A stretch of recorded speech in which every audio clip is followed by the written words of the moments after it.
7h, 10h sur Radio Courtoisie, ligne droite, Maud Koffler. C'est l'histoire d'un héros pas comme les autres. Il est italien, il se fait appeler Fleximan. Personne ne connaît sa véritable identité, mais son super pouvoir, c'est de scier les radars.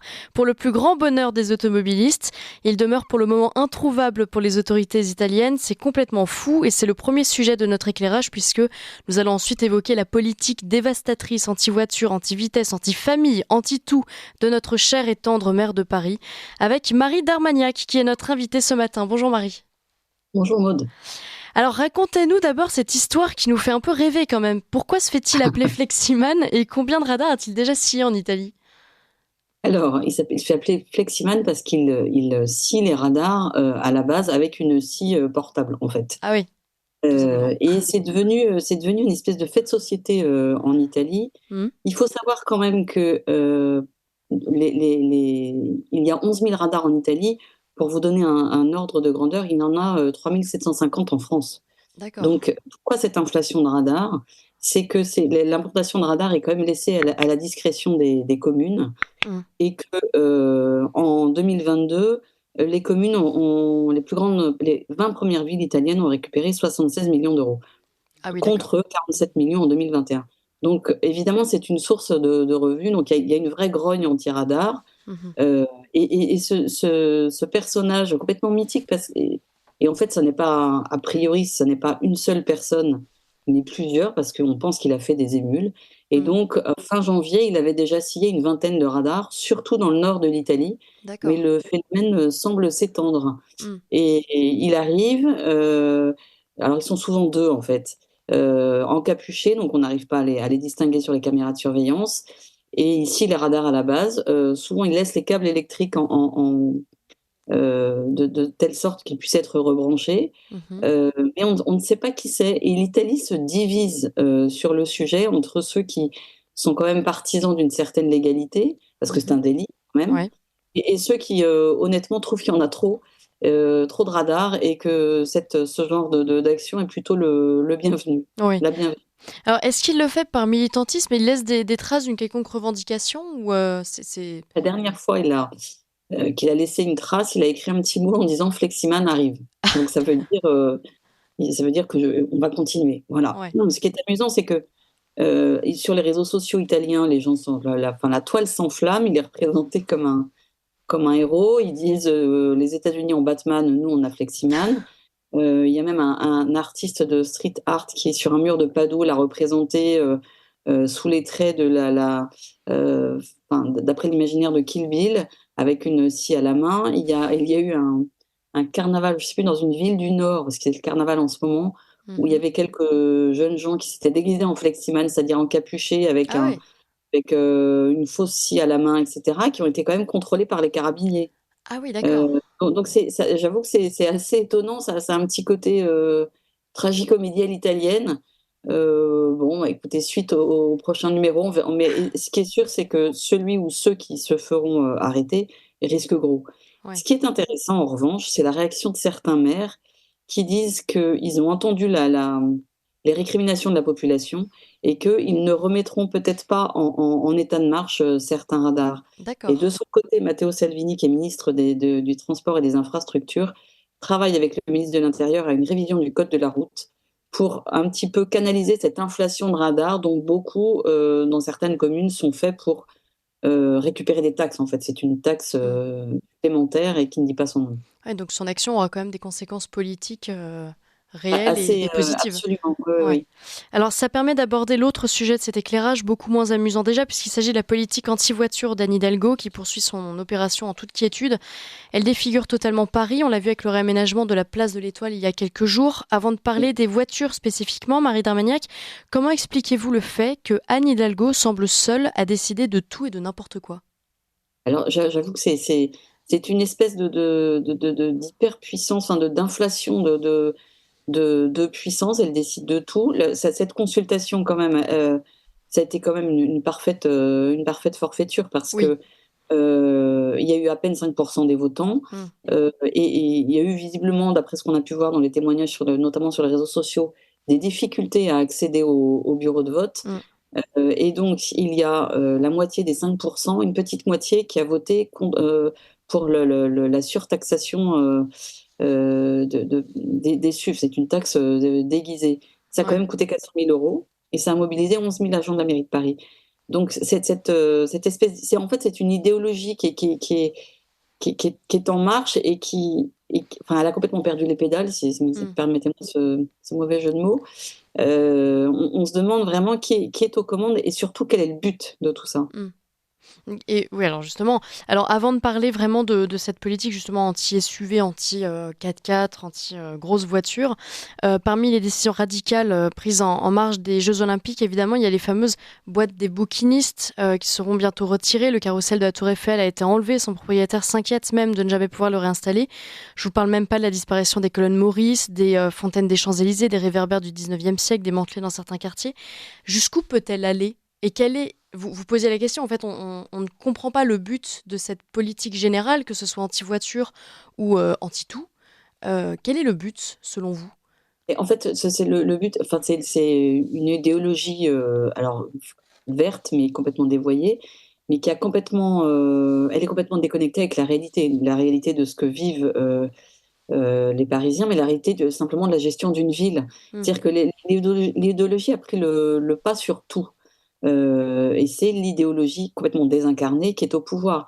Alors, sous prétexte d'écologie, de moins de pollution, etc., l'ennemi, c'est la voiture.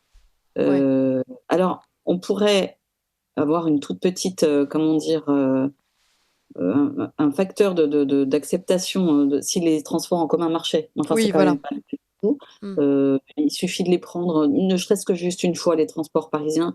C'est absolument effrayant, c'est sale, c'est dangereux. Mm. Il n'y en a pas assez. Ils sont tout le temps en grève. Ça ne fonctionne pas, Mm. objectivement.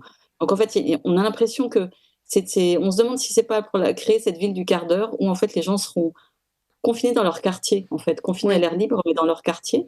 C'est-à-dire ne pouvant plus trop bouger et il faut que tout soit à disposition dans son propre quartier. Mm. C'est un espèce d'enfermement intellectuel et bientôt physique qui est absolument épouvantable. Ouais. Ouais, c'est une espèce de ghettoisation. Est-ce que vous craignez que Ouais. justement les Jeux Olympiques en fait soient une espèce d'essai parce que là il va y avoir des zones de Possible. restriction, des zones de non-circulation. Ça va rester ces choses-là. Alors, moi, on a vu après le Covid, il y a eu, mais dans plein de villes, des tas de pistes cyclables qui ont été créées, Ouais. etc., avec des plots qui étaient provisoires et qui sont devenus bétonnés, enfin, qui ont été bétonnés, donc définitifs, après. Alors, c'est peut-être ce qu'on appelle les mobilités douces, c'est peut-être très, très, très, très agréable, mais ça peut, dans une ville comme Paris, qui est quand Mm. même une ville avec un tracé et un passé historique magnifique Ouais. et réel, hein, pour le coup. Là, on est dans la réalité. Ça peut quand même devenir très, très, enfin, c'est devenu quand même assez invivable. Et effectivement, il va y avoir, à partir du mois de mars, puis du mois de mai, l'aménagement des zones de la Concorde, du Champ de Mars, du Trocadéro, qui vont encore plus bloquer la circulation, mais bien avant les Mm. JO. Ouais. Et après, qu'est-ce qui va rester, effectivement? Qu'est-ce qu'elle va pouvoir faire passer du provisoire au définitif? Je pense qu'on peut craindre pas mal de choses. On voit déjà là, on commence à dire aux gens, vous allez télétravailler, donc restez enfermés chez vous. Mm. Vous allez, ne faites rien livrer. On se demande par exemple comment vont faire pour, qu'est-ce qui va être fait pour les véhicules de secours? Enfin, Ouais. je pense qu'on va vers un bazar qui est extrêmement inquiétant. Mm. Alors, Vraiment. on parlait de ce vote qui a eu lieu dimanche. Les Parisiens étaient appelés à voter pour exprimer leur désir ou non de limiter la circulation des SUV. Ça, c'était la question officielle, mais officieusement, ça n'avait rien à voir, puisque les quelques 5,7% de Parisiens qui sont déplacés dimanche ont en fait permis de tripler le coût du stationnement des véhicules utilitaires de sport. Ça, c'est la version française, à Paris. Et vous évoquiez l'aspect familial. C'est-à-dire qu'en fait... Effectivement, c'est un communiqué du syndicat de la famille, qui m'a alertée Mm. et elle explique qu'en fait, c'est une mesure anti-famille puisque, la limite, c'est 1,6 tonne, le poids des véhicules qui seront considérés, enfin, qui seront surtaxés, pour le stationnement Mm. et donc ça va être rapidement des voitures, familiales. Alors qu'est-ce que ça signifie? En fait, c'est ça, on continue dans le même sens, c'est-à-dire que Paris va devenir une ville, qui est à l'image de la France d'ailleurs, où vont disparaître les classes moyennes de plus en plus. D'un côté les bobos, de l'autre, les plus précaires. En fait, qu'est-ce que Mm. ça veut dire? Ça veut dire que quand une famille qui vit dans la banlieue, ce gros mot pour Anne Hidalgo, veut faire une sortie culturelle à Paris. Ça va coûter une fortune, donc on va y aller en transport en commun si tant est qu'il marche. Et pour revenir le soir, quand il n'y a plus de train, ou quand c'est un peu dangereux quand même, la sécurité n'est pas forcément assurée, à ce moment-là, il faut prendre un Uber. Donc ça veut dire quoi? C'est un système économique qui est absolument détestable. Et puis c'est une mesure anti-famille et anti-classe moyenne. Et le syndicat de la famille rappelait que la carte Paris Famille avait été abrogée par Bertrand Delanoë. Et Ouais. le syndicat demande que ce soit rétabli pour qu'il y ait quand même une politique familiale, au moins sur le plan de la culture et de l'accès à la capitale de toute la France, hein. Ça n'est pas Mm. juste la capitale d'Anne Hidalgo, pour toutes les familles, Vous, effectivement. vous C'est comp- un vrai problème. Et ouais, on voit que cette accélération d'une sorte de ghettoisation et de boboisation de Paris. ouais. Vous comprenez l'aspect écolo quand même de toutes ces démarches ou pas? Non, parce que je pense que ça a peu à voir avec l'écologie. Mm. On est complètement dans l'idéologie qui n'a plus aucun rapport avec la réalité. Quand on voit les bétonisations, quand on voit l'état du Champ de Mars, quel rapport avec l'écologie? Ouais. Voilà. Ouais. Alors, fin 2023, la dette de Paris a été atteinte 8,2 milliards d'euros. C'est énorme. Est-ce que vous pensez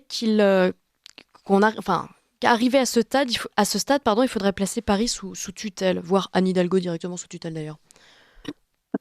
Ça, c'est Anne Hidalgo, je ne dis pas, mais effectivement, est-ce qu'on peut pas, avec un tel niveau d'endettement et une telle gestion, bah, quand même, cette votation qui a coûté 400 000 euros Mm. et immobilisé 11 000 agents de la ville de Paris, enfin, c'est quand même invraisemblable. Non, mais c'est pour ça, on s'interroge même sur la position de l'opposition justement à Paris. Enfin, où sont-ils? On comprend pas bien. Mais le problème, en fait, il faut remonter par qui elle a été élue. Le problème, c'est peut-être aussi et je crois que ça va être remis en cause, c'est le système d'élection du maire de Paris. En fait, c'est une élection par les conseils d'arrondissement et non pas au suffrage direct. Ouais. Je pense que ça permet à des petites coteries parisiennes Mm. de survivre. Et il y a c'est un vote qui n'est pas direct et c'est très regrettable. Mais visiblement, je crois que le gouvernement a parlé de réformer la loi PLM, parce que c'est le même système de vote qui Mm. s'applique à Lyon et Marseille. Et déjà, ce serait une bonne chose que le Ouais. suffrage soit plus direct, parce qu'on verrait peut-être s'affronter réellement des idées et des personnalités, Mm. je pense. Et comment imaginez-vous, envisagez-vous la prochaine élection municipale à Paris? Ce sera évidemment selon les candidats présents. Mais on sait déjà que Rachida Dati sera candidate. Rachida Dati, c'est fortement positionné, c'est le moins Ouais. qu'on puisse dire. Thierry Mariani Alors, également. la question est de savoir euh, où en seront les LR d'ici là, comment ils se seront transformés, s'ils existeront toujours, s'il y aura un sursaut, s'il y aura une disparition. Le jeu politique est assez ouvert, je pense.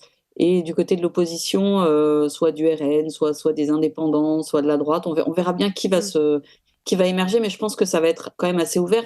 Mais il faudra voir si le mode de scrutin va changer déjà, ce qui sera Ouais. assez intéressant. Ouais. Et peut-être permettra à des personnalités d'émerger.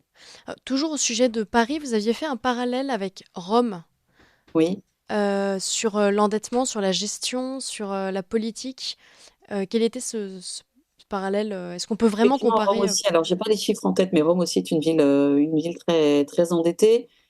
Alors, c'est différent parce que, par exemple, à Rome, il y a très peu de lignes de métro parce qu'effectivement, dès qu'on creuse, on tombe sur des vestiges absolument incroyables, etc. Donc, c'est assez difficile. Il y a quand même une nouvelle ligne qui va être mise en service, notamment pour le jubilé de 2025. Mm. Il y a de grands travaux qui ont cours en ce moment à Rome. C'est une ville qui est mal gérée et c'est une ville qui est comment dire, sous férule de la gauche après avoir été sous celle des 5 étoiles. Mhm. Euh, et effectivement, c'est mal géré sur le ramassage des ordures, la circulation, etc. Ouais.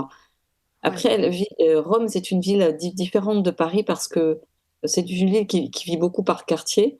On a l'impression que c'est une petite ville alors que c'est une ville très étendue, mais le centre historique est assez. On peut beaucoup faire faire beaucoup de choses à pied. Mais enfin, le centre historique est limité. C'est une zone à trafic limité, comme ce qui va arriver sûrement dans Paris et dans d'autres villes de province. On se demande quand même à chaque fois, et c'est la même question qu'on se posait pour Paris, s'il ne faudrait pas une mise sous tutelle et une autorité administrative plutôt qu'élue qui gère la ville. Ouais. À de tels niveaux d'endettement, on peut quand même se poser la question. Est-ce qu'il y a des villes connues qui sont sous tutelle actuellement en Europe? Ah, ça, je sais pas. Je sais pas du tout. Bon, je me renseignerai aussi de mon côté, Ouais. parce que c'est une vraie question, savoir si... C'est une vraie question, dans la mesure où on ne sait pas à Paris où on va, en fait. Oui, oui, c'est On ça. va, il y a des gens qui quittent Paris, enfin, les taxes pour ceux qui habitent encore Paris sont quand même délirantes. Mm. Et ce prétexte écologique pour, comment dire, en triplant le coût du stationnement pour les gros véhicules, ce n'est qu'une taxe supplémentaire déguisée, évidemment. Ouais, ouais, tout passe vraiment avec l'écologie. Merci beaucoup, Marie Darmagnac. Je rappelle que vous Merci êtes beaucoup. journaliste et essayiste, spécialiste de l'Italie, et que vous écrivez notamment pour Boulevard Voltaire et le JDD, si je ne me Oui, trompe et pas. valeurs actuelles Et aussi. Valeurs actuelles. Et j'invite nos auditeurs à lire justement votre papier sur ce fameux Fleximan et à suivre l'aventure de ce héros national. Peut-être aurons-nous le même en France un jour. Merci Oui. beaucoup, Marie Darmagnac. À bientôt.